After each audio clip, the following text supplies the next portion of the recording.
The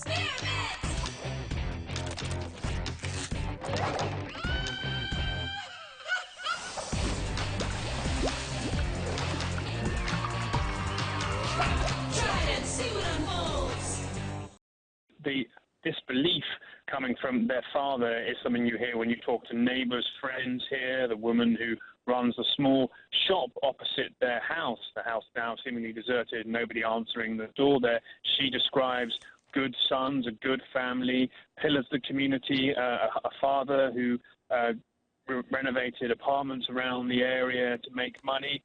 But also we've had an interesting visit to the school where they very briefly attended in 2001, 2002. We've seen the register there, the principal there, very clear too. He regards them to have been of outstanding character in terms of what they know from that far ago. But the register there quite clearly says they came in September 2001 and left March 25th, 2002. And it also makes it clear the four, that's two sisters, two brothers, came from Kyrgyzstan and then left to go to America. Now, that does create some degree of confusion because we don't know precisely when all of them finally arrived in the United States. It does appear, according to U.S. officials, that Tamerlan didn't arrive for about another 5 years, till some point in 2006, which raises the question, what was he doing in that period of time?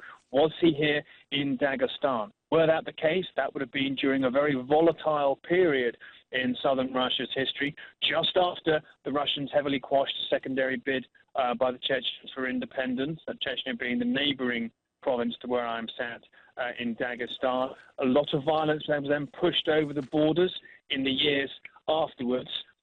And that did cause many roadside bombs, many attacks on police officers in this particular area. And, of course, a lot of the extremism which began to infiltrate the ranks of Chechen separatist rebels to get a foot in Dagestan as well. I've spoken to Russian security forces in the past who were concerned about al-Qaeda links to extremists working in Dagestan, seen videos of them planting bombs against police officers.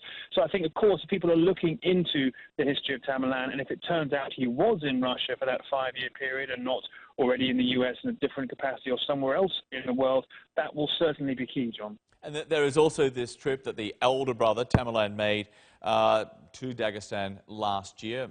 By all accounts, a man who was struggling with his finances made this trip there. He also made a trip to Russia proper, we understand. What can we read into that? Is there any more information about that trip? Yes, I mean, what we heard from the shopkeeper who lives opposite, she said that she actually saw him return during that particular 6-month period, which I believe we understand is early 2012. He was there to be with his parents. No one can quite account for the entirety of that period. She spoke of a month in summer when he was there. But yes, you do point out the financial hardships, although he would have been staying with his parents, so it's entirely feasible. It wouldn't have been a particularly costly journey. But of course, this does also point back to the request the FBI got from another government, not clear which one, to look into Tamerlan, to question him. They questioned him. They considered there to be nothing amiss and closed the file. But, of course, people will be asking where that particular request come from and whether it went back to Moscow and any concerns from Russian security services.